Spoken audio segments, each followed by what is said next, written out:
ओम नमः शिवाय। श्रावण माह महात्म्य 11वां अध्याय। आज के वीडियो में आप सुनेंगे रोटक तथा उदुम्बर व्रत का वर्णन। सनत कुमार बोले, हे देव, श्रावण मास के वारों के सभी व्रतों को मैंने आपसे सुना, किंतु आपके वचनामृत का पान करके मेरी तृप्ति नहीं हो रही है। हे प्रभो, श्रावण के समान अन्य कोई भी मास नहीं है, ऐसा मुझे प्रतीत होता है। अतः आप तिथियों का महात्म्य बताइए। ईश्वर बोले, हे सनत कुमार, मासों में कार्तिक मास श्रेष्ठ है। उससे भी श्रेष्ठ माघ मास कहा गया है।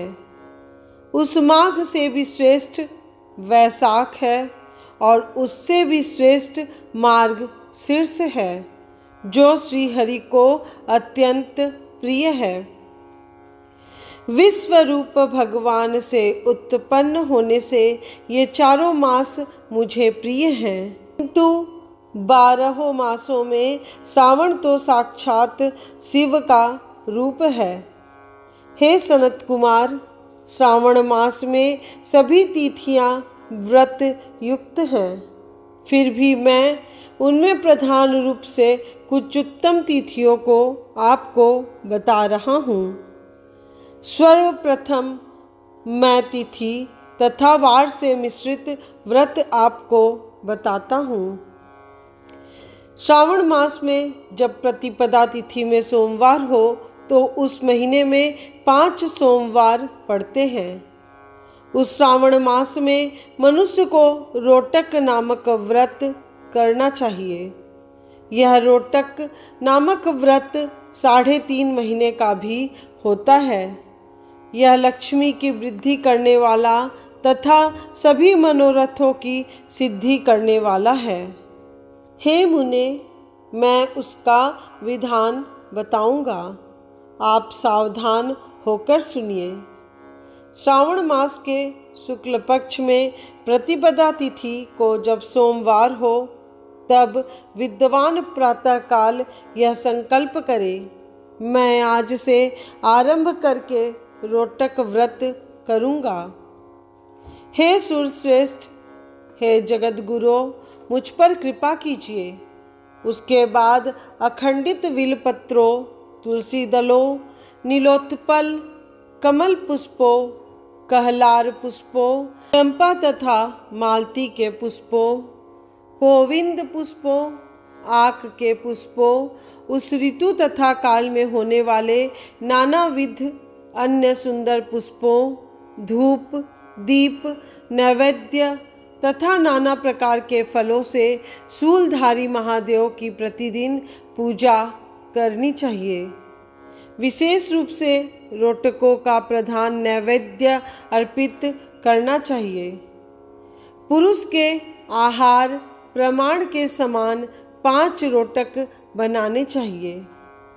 बुद्धिमान को चाहिए कि उनमें से 2 रोटक ब्राह्मणों को दे दे, 2 रोटक का स्वयं भोजन करे और 1 रोटक देवता को नैवेद्य के रूप में अर्पित करे। बुद्धिमान को चाहिए कि शेष पूजा करने के अनंतर अर्घ्य प्रदान करे। केला, नारियल, जंबीरी, नींबू, बीज पूरक, खजूर, ककड़ी, दाख, नारंगी, बिजोरा, नींबू, अखरोट, अनार तथा अन्य और जो भी ऋतु में होने वाले फल हो, वे सब अर्घ्य दान में प्रशस्त हैं। उस अर्घ्य दान का फल सुनिए। 7 समुद्र सहित पृथ्वी का दान करके मनुष्य जो फल प्राप्त करता है, वही फल विधान पूर्वक इस व्रत को करके वह पा जाता है। विपुल धन की इच्छा रखने वाले को यह व्रत 5 वर्ष तक रखना चाहिए। इसके बाद रोटक नामक व्रत का उद्धापन कर देना चाहिए। उद्धापन कृत्य के लिए सोने तथा चांदी के 2 रोटक बनाएं। प्रथम दिन अधिवासन करके प्रातः काल शिव मंत्र के द्वारा घृत तथा उत्तम बिल्व पत्रों से हवन करें। हे तात, इस विधि से व्रत के संपन्न किए जाने पर मनुष्य सभी वांछित फलों को प्राप्त कर लेता है। हे सनत कुमार, अब मैं द्वितीया के शुभ व्रत का वर्णन करूंगा, जिसे श्रद्धा पूर्वक करके मनुष्य लक्ष्मीवान तथा पुत्रवान हो जाता है। औदुंबर नामक वह व्रत पाप का नाश करने वाला है। शुभ सावन का महीना आने पर द्वितीया तिथि को प्रातःकाल संकल्प करके बुद्धिमान को विधि पूर्वक व्रत करना चाहिए। इस व्रत को करने वाला स्त्री हो या पुरुष, वह सभी संपदाओं का पात्र हो जाता है। इस व्रत में प्रत्यक्ष गुल्लर के वृक्ष की पूजा करनी चाहिए, किंतु गुल्लर वृक्ष न मिलने पर दीवार पर वृक्ष का आकार बनाकर इन 4 नाम मंत्रों से उसकी पूजा करनी चाहिए। हे उदुंबर, आपको नमस्कार है। हे हेम पुष्पक, आपको नमस्कार है। जंतु सहित फल से युक्त तथा रक्त अंड तुल्य फल वाले आपको नमस्कार है। इसके अधिदेवता शिव तथा शुक्र की भी पूजा गुल्लर के वृक्ष में करनी चाहिए। इसके 33 फल लेकर 3 बराबर भागों में बांट लेना चाहिए। इनमें से 11 फल ब्राह्मण को प्रदान करें, 11 फल देवता को अर्पण करें और 11 फलों का स्वयं भोजन करें। उस दिन अन्न का आहार नहीं करना चाहिए। शिव तथा शुक्र का विधिवत पूजन करके रात में जागरण करना चाहिए। हे तात, इस प्रकार 11 वर्ष तक व्रत का अनुष्ठान करने के बाद व्रत की संपूर्णता के लिए उद्यापन करना चाहिए।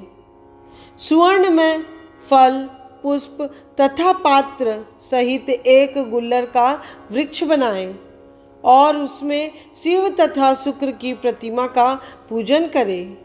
उसके बाद प्रातः काल होम करें। गुल्लर के शुभ, कोमल तथा छोटे छोटे 108 फलों से तथा गुल्लर की समिधाओं से तिल तथा घृत सहित होम करें। इस प्रकार होम कृत्य समाप्त करके आचार्य की पूजा करें। उसके बाद सामर्थ्यानुसार 100 अन्यथा 10 ब्राह्मणों को ही भोजन कराएं। हे वत्स, इस प्रकार व्रत किए जाने पर जो फल होता है उसे सुनिए।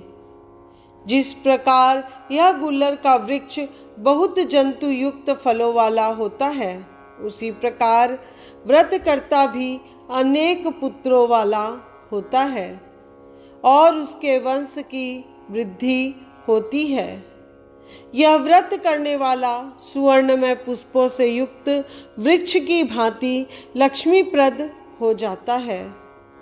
हे सनत कुमार, आज तक मैंने किसी को भी यह व्रत नहीं बताया था।